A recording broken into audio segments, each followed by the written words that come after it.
Throughout history, when powerful settlers arrived in new lands, the story usually ended the same way.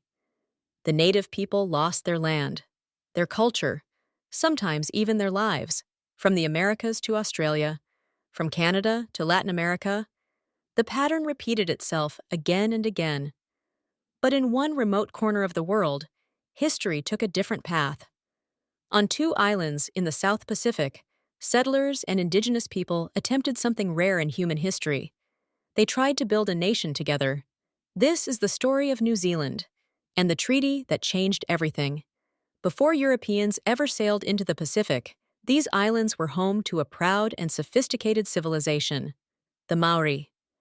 They had arrived centuries earlier in great ocean-going canoes. They built complex tribal societies, warrior traditions, trade networks, and deep spiritual connections with the land. Their communities were organized around iwi, tribal alliances, led by respected chiefs. For generations, the islands thrived in relative isolation. Then, in the late 1700s, European ships appeared on the horizon. Explorers, traders, missionaries, and eventually settlers. Among them was the British navigator James Cook, who charted the islands in 1769. Contact began peacefully, trade flourished, but as more Europeans arrived, a familiar tension emerged. Who would control the land? By the early 1800s, Britain feared chaos in the region. European settlers were increasing rapidly. Traders and missionaries were already influencing local politics. Meanwhile, Māori chiefs wanted protection from lawless foreigners and foreign powers. Both sides realized something important. Without rules, conflict was inevitable. So British representatives and Māori leaders gathered in 1840 at a place called Waitangi. Their goal was bold: create a shared framework for the future. The result became one of the most important documents in Pacific history, the Treaty of Waitangi, that changed everything. The treaty contained a revolutionary idea for its time. Instead of conquering the indigenous people, the British Crown would formally recognize Māori rights. The agreement promised three key principles. The Crown would govern the colony. Māori would retain ownership of their lands and resources. Māori would receive the rights of British citizens. More than 500 Māori chiefs signed the treaty. It effectively became the founding document of modern New Zealand. Now, if history were a Hollywood film, this is where the music would swell and everyone would live happily ever after. But real history is rarely that simple. Despite the treaty, tensions soon erupted. Settlers wanted more land. Māori communities resisted. Between the 1840s and 1870s, the country experienced the New Zealand Wars. Land was confiscated. Communities suffered.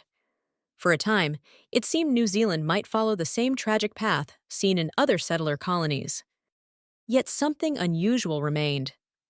The treaty still existed, and that piece of paper would matter again.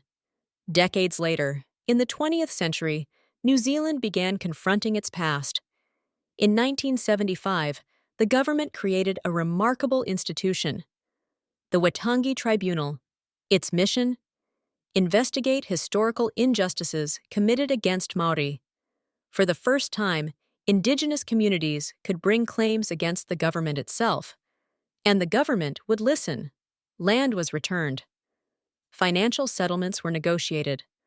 Cultural rights were recognized. The Māori language, te reo, became an official language of the country. Gradually, something extraordinary happened. Instead of being erased, Māori culture became central to New Zealand's national identity. Today, Māori traditions influence many aspects of life in New Zealand. The haka, a powerful Māori ceremonial dance, is performed before international rugby matches by the legendary New Zealand National Rugby Union team. Māori members sit in Parliament.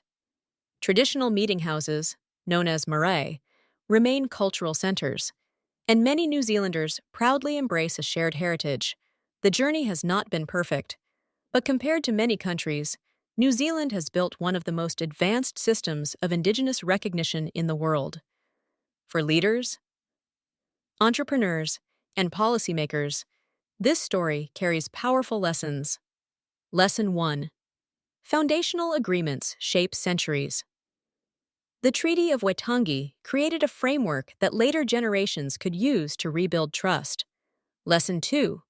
Power without legitimacy is unstable. Countries that ignore indigenous rights often face centuries of conflict. Lesson 3. Admitting mistakes strengthens nations. New Zealand's willingness to confront its past helped rebuild unity. Lesson 4. Cultural respect creates stronger societies. Instead of suppressing Māori identity, the nation increasingly celebrates it, and that has strengthened national cohesion. 9. The final reflection. History often teaches us what went wrong, but sometimes it also shows us what could go right. New Zealand's story reminds us that nations are not defined only by their past. They are defined by the choices leaders make afterwards: the choice to listen, the choice to reconcile, and the choice to build a future together. Let us know your thought.